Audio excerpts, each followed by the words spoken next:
Selamat malam semuanya. Saya izin untuk memperkenalkan diri. Perkenalkan, saya Lagnisa dengan NIM D1C122025 dari kelas R001 akan mempresentasikan hasil tugas ujian dari mata kuliah Teknologi Pengolahan Kelapa Sawit yang diampu oleh Ibu Diarnisa, STP MSI. Baik, langsung saja.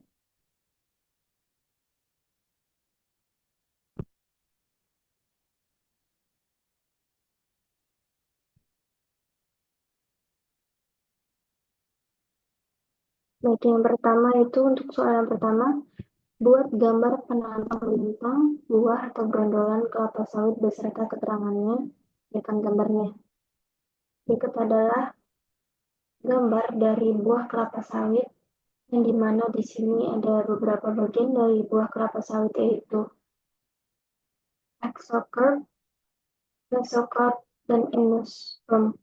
Nah, exocarp di sini itu kulit luar.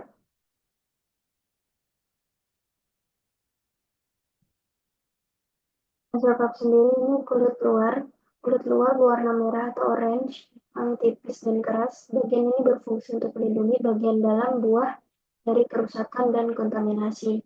Kemudian di bagian tengah atau daging buah itu disebut mesokarp, lapisan daging buah.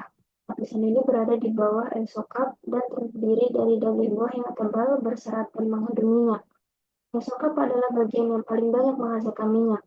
Kemudian yang ketiga itu ada endokarp atau cangkang keras. Ini ya teman-teman. Nah, endokarp ini lapisan keras yang mengelilingi biji kernel di dalam buah. Lapisan ini melindungi biji dari kerusakan fisik. Lanjut untuk soal yang kedua, buat bahan industri dari buah kelapa sawit dan bagian-bagiannya seperti yang disebut pada jawaban nomor 1. Dan di sini ada pohon industri dari CPO teman-teman. Yang dimana yang pertama itu ada CPO minyak sawit kasar. Di sini terdapat beberapa kandungan dapat di crude palm oil, yang dimana diantaranya ada olein, asam amino PFAD, vitamin A dan E, karoten, stearin, protein sel tunggal, trigliserida, digliserida, monogliserida, es krim, lipase, softstop, dan asam lemak. Nah, di sini ada produk turunannya seperti olein.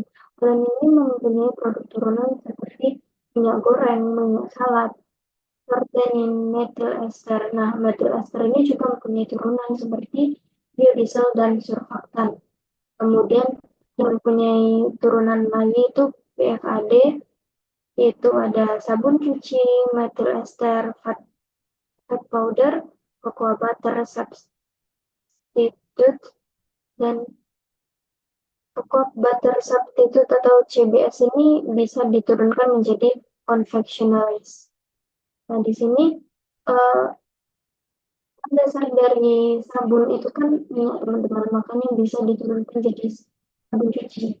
Kemudian untuk stearin ini mempunyai produk turunan seperti margarin, sartanin, vegetable free, karena seperti sabun, kosmetika, cocoa butter, itu seperti itu teman-teman. Kemudian untuk yang trigliserida, monogliserida itu ada yang mempunyai turunan gliserol dan food emulsifier, di mana gliserol ini mempunyai turunan lagi yaitu surfaktan. Kemudian untuk asam lemak di sini mempunyai banyak turunan teman-teman. Nah, di antaranya fatty alcohol, yang dimana itu akan menurunkan menjadi surfaktan. Kemudian ada metallic salt, polyoxylate glyphase, kemudian fatty amine, aspartic acid, fatty acid amide, ester, sabun, emulsifier. Dan ketiga, apa parameter mutu minyak kelapa sawit atau crude palm oil? Nah, parameter mutu CPO atau crude palm oil sendiri ada beberapa teman-teman, di mana kadar asam lemak bebas atau FFA maksimum 5% menunjukkan degradasi minyak kadar air. maksimum 0,25%. Penting untuk mencegah pembusukan, kemudian ada kotoran maksimum 5% mempengaruhi keberanian minyak. Kemudian ada deterioration of leachability index atau DOBI, mengukur kualitas dan kemudahan pemecatan dengan nilai ideal di atas 2,2 untuk daya saing. Kadar ini ditetapkan oleh SNI yang memastikan kualitas dan stabilitas CPO di pasar. Lanjut untuk soal yang keempat itu, untuk menghasilkan minyak kelapa sawit atau crude palm oil yang bermutu baik, jelaskan hal yang perlu diperhatikan pada proses panen dan pasca panen sawit sampai sebelum dilakukan pengolahan kelapa sawit. Nah, hal yang perlu diperhatikan untuk menghasilkan minyak sawit yang bermutu baik itu, yang pertama, ada beberapa hal yang perlu diperhatikan sama proses panen tempat kita panen. Nah, waktu panennya itu panen harus dilakukan pada waktu yang tepat, yaitu pada saat gondolan mencapai kematangan optimal untuk memaksimalkan kandungan minyak. Untuk penanganan buah, setelah panen, buah sawit harus ditangani dengan hati-hati untuk menghindari kerusakan yang dapat meningkatkan kadar asam lemak bebas atau FFA dan kadar air. Kemudian untuk yang transportasi, pengangkutan buah ke pabrik harus dilakukan dengan cepat untuk mencegah fermentasi dan pembusukan yang dapat merusak kualitas CPO. Lalu, di bagian proses penyimpanan, buah harus disimpan dalam kondisi yang baik dengan ventilasi yang cukup dan jauh dari sumber kelembapan untuk menjaga kadar air di bawah 0,5%. Kemudian untuk kebersihan peralatan, pastikan semua peralatan bersih untuk menghindari kontaminasi yang dapat meningkatkan kadar kotoran dalam CPO. Dengan memperhatikan selama ini, kualitas CPO yang dapat dihasilkan dapat terjaga dengan baik dan standar dari standar mutu yang telah ditetapkan sesuai. Kemudian untuk soal yang kelima itu, jelaskan setiap tahapan pengolahan minyak kelapa sawit atau crude palm oil, yaitu proses dan tujuannya, dan dilengkapi dengan diagram alir. Yang pertama itu penimbangan. Penimbangan dilakukan dengan sistem komputer untuk menimbang truk berisi TBS atau tanda buah segar yang masuk. Lalu yang kedua, sortasi sebelum proses dimulai, kualitas dan kematangannya harus dinilai karena akan mempengaruhi hasil minyak dan asam lemak bebas. Kemudian yang ketiga, rebusan atau sterilisasi. Sterilisasi ya teman-teman. Nah, buah direbus dengan kuah panas untuk menghentikan aktivitas enzim dan mempermudah pemisahan daging buah dari biji, juga mengurangi kadar asam lemak bebas. Lalu, untuk pemecahan atau tracer, daging buah dipisahkan dari tandan menggunakan mesin pemecah, tujuannya untuk memisahkan bagian yang dapat diekstrak minyaknya. Kemudian yang kelima itu digester atau pelumatan. Nah, di sini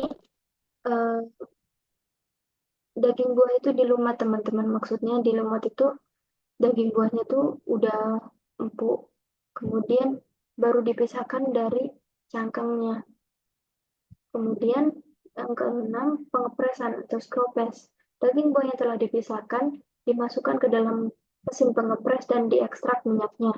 Proses ini menghasilkan CPO dan ampas. Lalu, itu proses pemurnian. Terdapat beberapa alat yang digunakan, yaitu filtering screen, hand trap, dan clean tank. Nah, di mana hand trap ini dia mengendapkan gam. Diagram alirnya sendiri, di sini ada penimbangan, kemudian sortasi, setelah sortasi perebusan, setelah dilakukan perebusan yaitu pemisahan buah dari tandan, buah dan tandan ke freezer, kemudian digester itu pelumatan, lalu pengepresan setelah press, lalu setelah itu seperti proses pengutipan atau pemurnian minyak. Lalu untuk soal yang terakhir itu, jelaskan perbedaan antara crude palm oil dan palm kernel oil. Nah, beberapa perbedaan antara CPO dan PKO yaitu mulai dari sumbernya. CPO dihasilkan dari daging buah kelapa sawit atau coklat, sedangkan PKO diperoleh dari biji atau inti kelapa sawit. Lalu, perbedaan lainnya itu pada proses pengolahan. Kalau CPO itu melibatkan pemanenan, perebusan, pengepresan daging buah. sedangkan PKO memerlukan pemisahan biji dan cangkangnya, pengeringan dan penghancuran biji untuk mengekstrak minyak. Kemudian ada perbedaan karakteristik fisik. Nah, di mana CPU ini berwarna merah dan lebih kental, PKO berwarna lebih muda dan teksturnya lebih ringan. Lalu untuk perbedaan selanjutnya itu ada di penggunaan. Nah, perbedaan penggunaan CPU ini digunakan dalam industri makanan, biodiesel, produk kosmetik. Sedangkan untuk PKO umumnya digunakan dalam produk kimia, kosmetik, tapi tidak populer CPU. Lalu perbedaannya di harga. Itu biasanya lebih murah daripada PKO ya teman-teman. Karena PKO ini memiliki harga yang tinggi, karena proses pengolahannya yang lebih kompleks. Dengan demikian, meskipun berasal dari tanaman yang sama, CPO dan PKO memiliki karakteristik dan aplikasi yang berbeda dalam industri. Baik, sekian presentasi ujian dari saya, yaitu Lula Frisa. Kurang lebihnya saya mohon maaf.